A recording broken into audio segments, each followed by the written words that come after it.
what's up? My name is Abeer. This is day 7 of the 7-day Python masterclass, and today is gonna be the conclusion.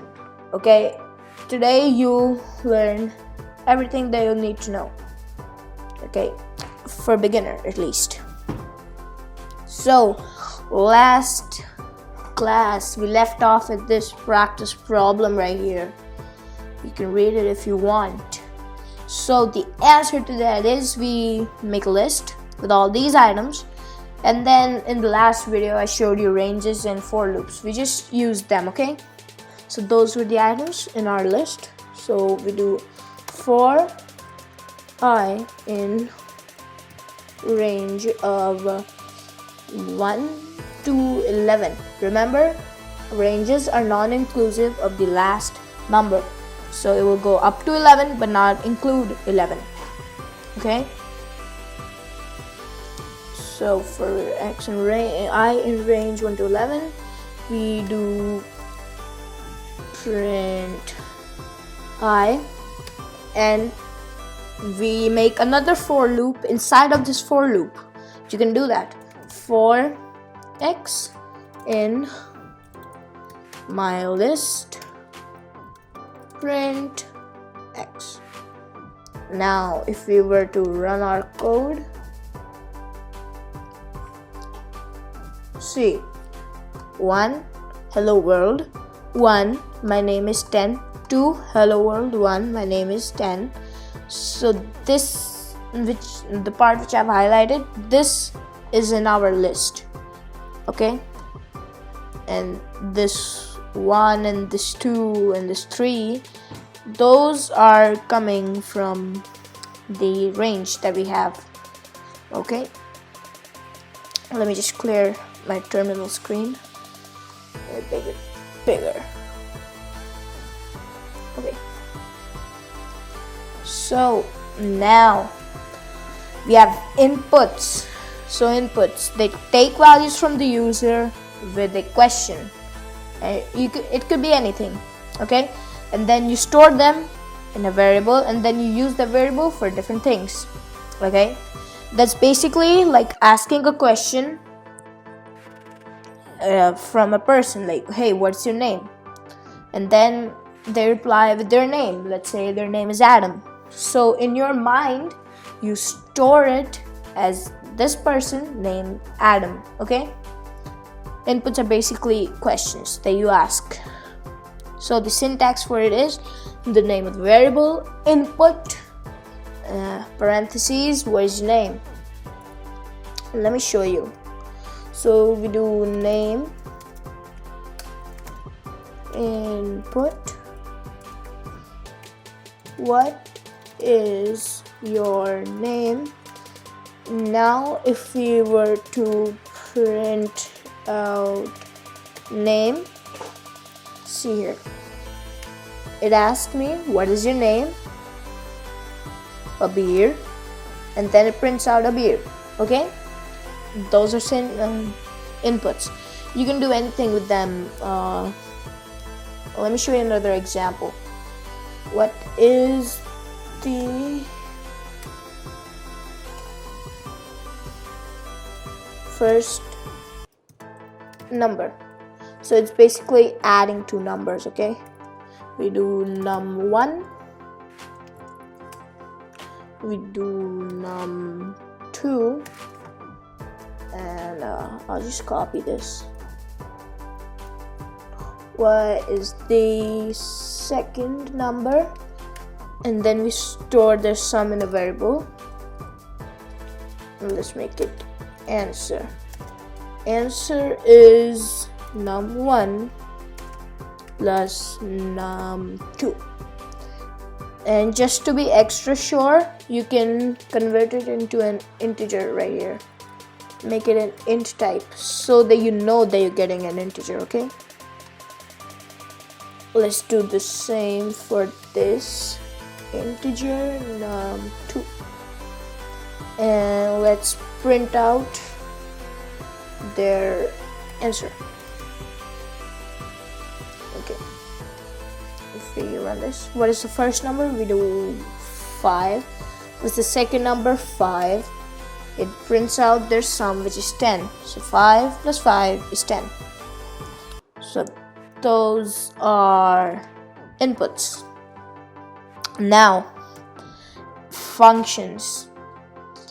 Functions are built to do a specific task, and they're made so that your code is not repetitive, which means that you're not typing the same thing over and over and over again to perform a function. That's why there are functions. Let's say you want to print hello world in a really big program. So you wouldn't just, no, let's not say hello world. Let's say you want to print some integers, a lot of them. So every time you want to print it, you won't go, oh, print this, print this, print this every time, because then your code would be repetitive. So what you can do is, in the beginning, you can just make a function which prints out some things, anything you want, and then instead of writing the print statement every time, you can just call your function. Okay, so let me show you the syntax. We use the def keyword. Def stands for define. Then you enter the function name with these two parentheses with that, and then we put a colon. Okay, now I'll just use the input that we used. Name, where's your name? Print, so your name is, and we do string concatenation. We make the name, make sure it's in string, and then you add them together. Okay, let me show you. We do def for define, name getter, name getter, and the parentheses here, they're for arguments. So if you want to pass in any arguments to the function, so I will just show you that in a sec, but let's do the example that we have. So we do name is input, what is your name, question mark, and when we do print, so your name is,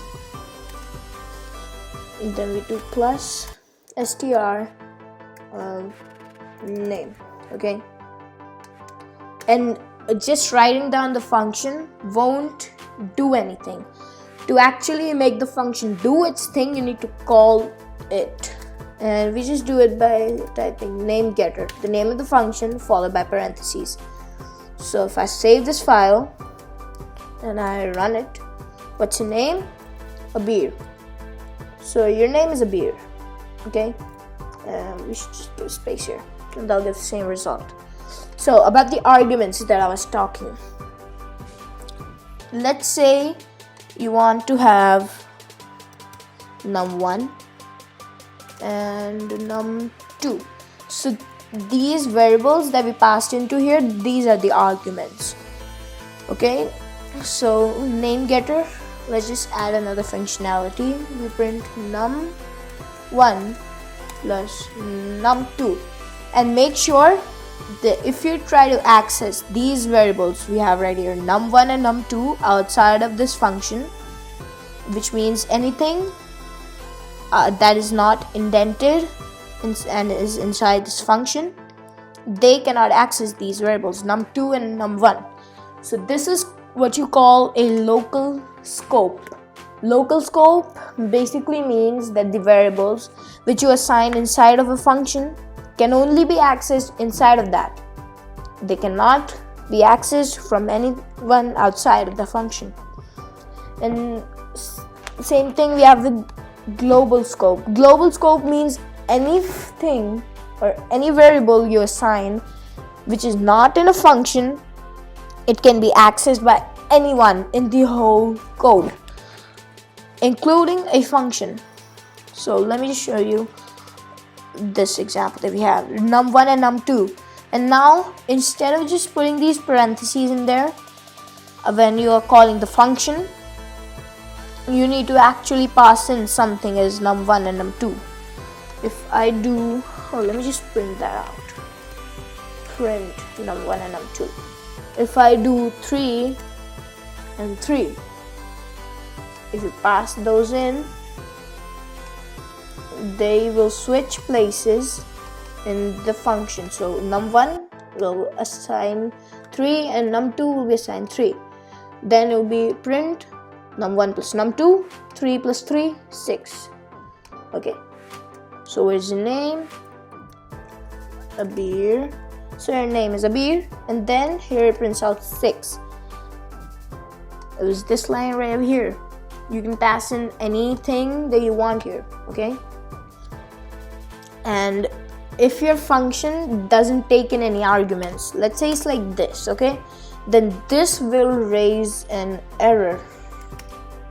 See, takes 0 positional arguments, but 2 were given. It's saying you're overfeeding your function. It takes 0 spoons of rice, but you gave it 2. Now it vomited. You can do it like that.